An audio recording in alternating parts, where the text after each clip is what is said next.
All right, 97.7 Outlaw Radio FM listeners, you already know what time it is, and tonight we have a phenomenal artist right here taking over our airways. We have the one and only, the living legend. We got Eazi Money right here live on the line. How are you doing this evening? God bless, man. Thank you, man. Thank you so much for having me. Outlaw Radio, big up yourself, and big ups to Canada. Big ups to DJ Immortal. Man, thank you for having me, bro. Appreciate it so much. Hey, man, you are most certainly welcome, man. We most definitely are digging your music down here in Canada, man. So the feeling is mutual, man. Thank you so much in advance for just giving us a little bit of your time this evening. Yeah, definitely, man. Appreciate you guys. But I gotta ask you, man, I want to take you back to the beginning of your amazing career, man. And I have to ask you, what made you decide to get into this music thing in the first place? Well, music has always been just like a strong passion of mine. So, you know, I just felt like it was just natural. Like, I didn't really choose to do music. I kind of just ended up doing it. Like, I had a few buddies that were doing music, and, you know, I just saw them recording, and then I decided to, you know, record something. And then I found it good. And then, you know, from there, I just never stopped recording. So, yeah, that's pretty much how it happened. Just natural. I just flowed right into it. It wasn't forced or anything. And also, man, on July 4th, 2015, you actually dropped the mixtape titled Swoosh Gang, man. I was wondering, what's the story behind that mixtape? And of course, man, is it still available to be streamed today? Yes, it's actually on Spinrilla right now. You can type it up, Swoosh Gang, SWOOSH, you know, GANG. Swoosh Gang. It's out there by Eazi, EAZIMONY. Yeah, it's out there. It's like a hidden gem, I say, for the fans. And that project was just a project I put together when I was kind of changing my sound around that time. So if you kind of listen to the records, they kind of sound like similar to stuff that I'm doing now, but a little bit like everything I'm doing now is a lot more advanced than there. That was kind of just the beginning of like me, you know what I'm saying, of my evolution. So yeah, I feel like it's a special like mixtape that's out there for fans. They can go and kind of, you know, go back on the history and just kind of see where I'm coming from and where I started musically. And I gotta say as well, man, I personally miss the whole mixtape era, man. I remember waiting until midnight to get those DJ Green Lantern mixtapes, man. It's sad. Everyone's all up on the singles now. I really wish mixtapes would make a comeback. Yeah, I came up out of the mixtape game, I think, because SoundCloud was a big platform for me. Starting in 2015, I hit SoundCloud charts. I was on, like, hip-hop. I was, like, number 1 on the hip-hop charts, like, on SoundCloud way back. And I had a big song called All My Hitters that came off of that same mixtape that was come out, and it kind of went viral all over, like, a few places. I'd say like Minnesota was the biggest place. So Swoosh Gang was created from a group of people called Somalis. If you know, Somalians is big in Minnesota.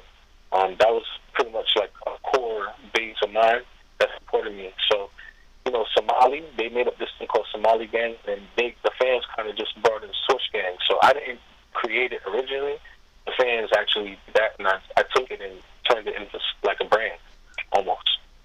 Yeah, I branded it, pretty much. And also as well, man, you were actually... my apologies on that, Eazi. No, you're good. You're a good person.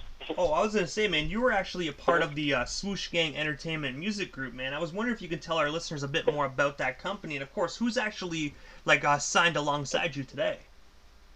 Well, that company is a company that I originally started in 2011. So it's my label, it's my independent record label.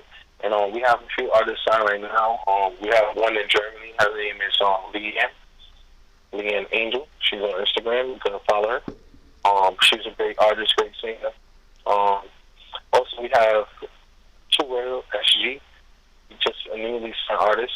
This is, I think, his second year in.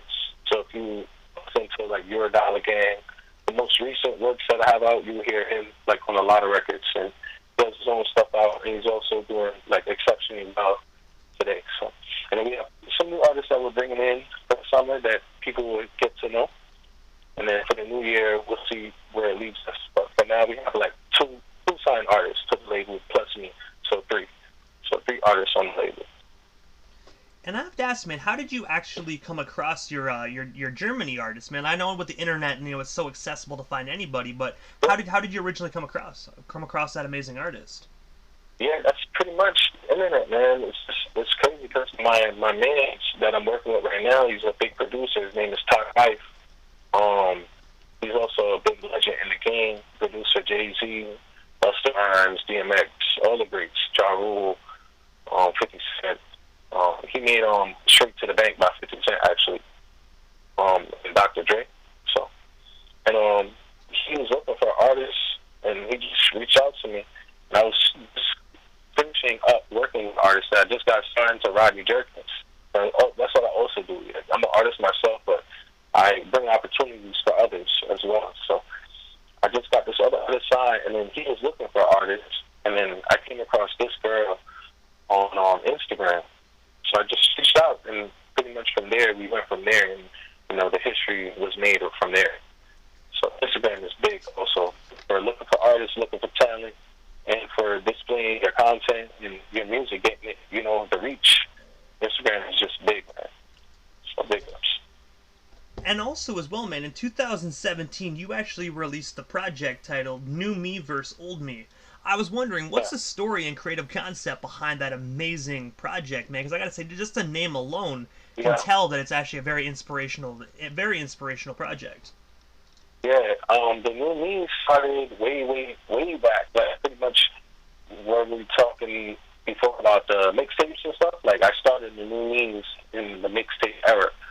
So I came out with the New Me vs. Old Me. It was like a mixtape, like kind of album type of project, but it was just me battling against myself. I felt like I was just trying to be better as an artist, so I just titled it New Me vs. Old Me because I was just trying to beat the older version of me and creating the newer version of me bigger and better. You know what I'm saying? As an artist, as a person, so not just as an artist, just as a human being in general. Like, I'm strong on those type of things. So I felt like it was inspiration for me to motivate me to create better music, and that was pretty much the inspiration I use now, even today. Like, just always trying to beat myself and beat the last record I did.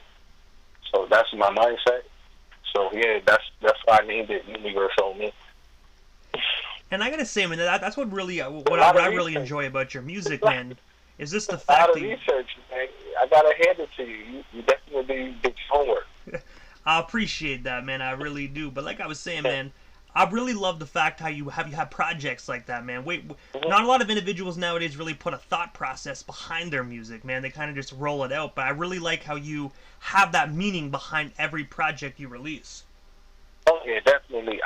And anything I release, there's always actually like a real meaning behind it. Like my last project, Money and Fame, I feel like at this point, you know, as an artist and as an independent coming up in the game, you know, I'm stuck in between the money and the fame. You know what I'm saying? And also having people changing sides at this point, you know.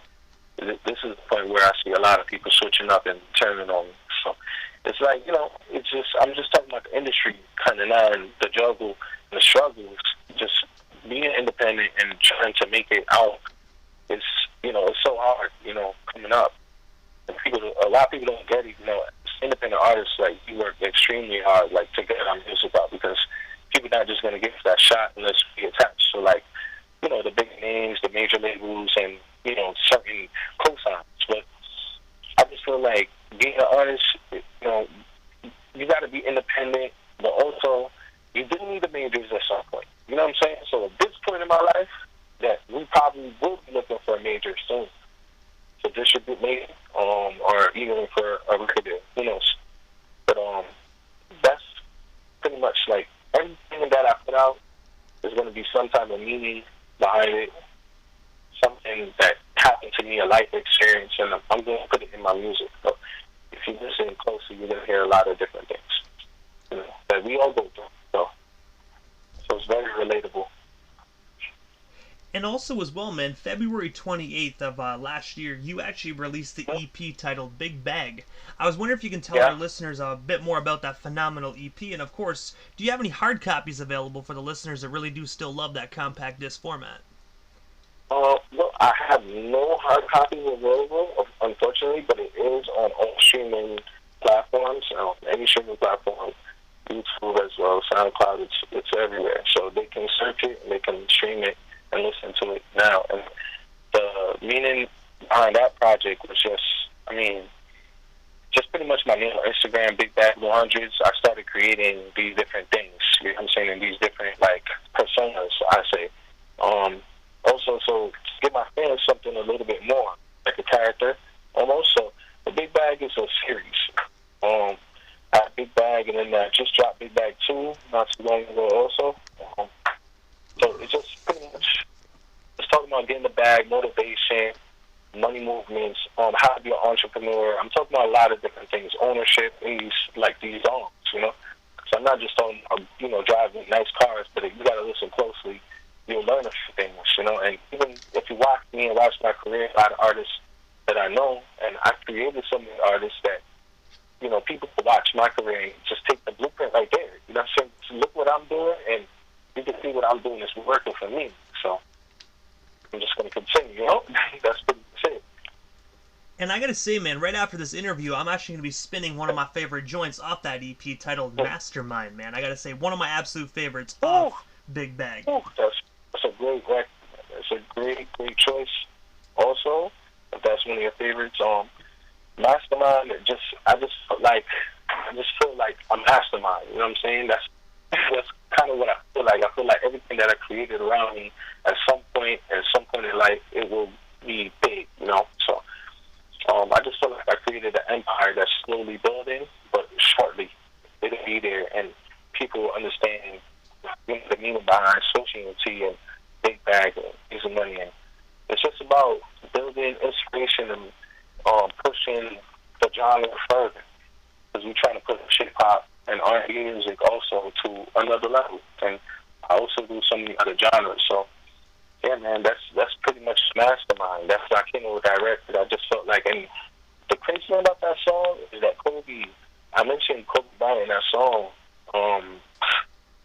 right before he passed. I think maybe I did the song 3 days ago before he passed, and I decided to pick up Kobe because I felt like Kobe was just a big inspiration on the world, not just basketball, but the younger kids coming up that wanted to play ball. Like, that's the type of artist I want to be. Kind of like Kobe, mirror that same type of thing. Give these kids hope, and these young artists coming up an opportunity in a different mindset to be independent. So it's just sad that Kobe had passed away on that. This is like the first time I ever referenced him in a song. And I gotta ask as well, man, what are the filming locations for your actual music video, man? Because I gotta say, in my personal opinion, man, that's a dope driving song, man. You know what I mean? You got a stack of cash in the passenger seat, you know what I mean? Just driving in your Lambo. Yep, yeah. I mean, the Lambo, that's actually, the business partner's Lamborghini. So he actually pulled up, and he said, yeah, bro, I feel like this would be a great shot. Just me, kind of hanging out the car and just, and stunting a little bit. So we did that, and it came out amazing, man. Pretty dangerous. I'll tell you, it was kind of dangerous, but it was cool, too, at the same time. But I had fun. A great video, great song. It just has great energy, man. If you're in the gym, it's a perfect type of workout song for you to work out in the gym. If you drive fast in your car, I like to drive fast, even though I know it's not good, but I like to drive fast too. So it's just a great record, man. It's a bumpy car. And also as well, man, on July 13th of this year, you actually have your single Slums that will actually be featured on the Mixtape Brand New Designer, hosted by DJ Brand New and DJ Designer Kid. I was wondering, tell us a bit more about that, and of course, what can our listeners expect from this joint on this mixtape? Yeah, my boy Designer Kid actually reached out to me. It's a long-term business partner, friend of mine, and he actually released the Swoosh mixtape in 2015 too. So I've known him since 2015. So he reached out to me, just said, send me something fresh. So I sent him something called Slums. It's featuring Too Real, and I just did the record maybe 3 days ago in the studio, and I just sent him something brand new, just like the name of the mixtape, Brand New. I sent him something brand new. So yeah, the joint, man. I mean, it's one of those gritty New York type of records. I feel like it just has everything in it, man. And just look out for the video. we definitely gonna be shooting the music video. We'll be at Brooklyn for that. You know what I'm saying? My old name video will be coming out soon. And I gotta ask, man, what is next for you? I do know you have a lot of amazing stuff within your career, and I know we only touched base on a little bit of it, man. But is there anything else you still want to talk about or promote with stuff you hear live on the Canadian airwaves? Yeah, well, we have this single that we're pushing, Top General. We have a collaborative reggae project that we're dropping with a few different reggae artists, big name artists that's coming out. And also, you know, I have big concerts coming up later this year. Be on a few big concerts that I'll be announcing on Instagram and on my social media platforms. And I'm back in the studio, so I'm working. So I'm building up new material. Look out for Big Bad 3 and Blue Hundreds 3. I'm working on those 2 EPs, and we're actually, as you brought up the Swoosh Gang mixtape, we're putting out a brand new Swoosh Entertainment, a more updated version of Swoosh Entertainment. We'll be dropping probably at the end of the summer. And we're shooting a video July 14th also. So the first video or single will be dropping soon for that. And then all my artists are dropping EPs, singles coming out. After this brand new hot single coming out with Top Fife, man, it's crazy. It's bananas. It's like this. I mean, you can play it all summer, so it'll probably be out sometime like July. I just have multiple projects I'm working on with different artists. I worked with TNK in Jamaica. I worked with Sizzla in Jamaica not too long ago. I have a new song coming out with him as well. And I'm working with a lot of producers. Oh, shout out to Sauce Man. It's another producer coming up. I'm not sure. I think he's from the South. But yeah, he's just producing a lot of heat for me. And my other producer out here in Brooklyn, Jack. Yeah. So we're just cooking up, man. We're coming up with new material. Like the new music will be out shortly. Definitely drop a few singles for the rest of the summer. But for now, people will just have to enjoy the works that I already put out. So just stream it. Stream Big Bag 2, the 200s, 200 Money and Fame, Your Dollar Gang mixtape. So many different projects out, man. Just check out my catalog. It's amazing. But also, Eazi, this is the time in the interview, man, that I give a chance for the individual that slides into the radio station airwaves. Just a chance to give shout-outs to whomever they want to give shout-outs to. But most of all, man, your social media handles. That way our listeners can follow you and stay updated on everything Eazi Money if they're not already doing so. Yeah. Yeah, if you're not following me now on Instagram, man, you gotta be following the kid, man. Follow me, man. I post a lot of flashy shit. Oops, sorry, I don't mean to curse. Oh, we're uncensored, man. Swear away. Okay. So you got, you know what I'm saying? I got a lot of flashy things I post. I take a lot of vacations. So if you try to get some inspiration and kind of see my lifestyle, you gotta follow me on the gram, man. Big Bag Blue Hundreds. So it's Big Bag Blue Hundreds as spelled. Follow me on Instagram and, stream my music. Just type in on Apple Music, Spotify, Eazi Money, EAZIMONEY. And shout out to my team, man. Swoosh Entertainment. Big ups to the whole label. Big ups to the Swoosh Boss, especially. Big ups to Too Real SG, Too Fly SG. And everybody supporting and, all the fans worldwide. And big ups to Canada, man. Thank you. And Outlaw Radio, I appreciate you guys, man. Hey, man, you're most certainly welcome, man. Thank you for just taking the time of your busy evening, man. It definitely was an honor and most definitely a privilege, man. I wish you nothing but the best and most definitely have yourself an amazing night. Thank you so much, man. You too. And big ups, man. Bless. Mastermind up next. Most definitely, man. Thank you so much. Yes, sir.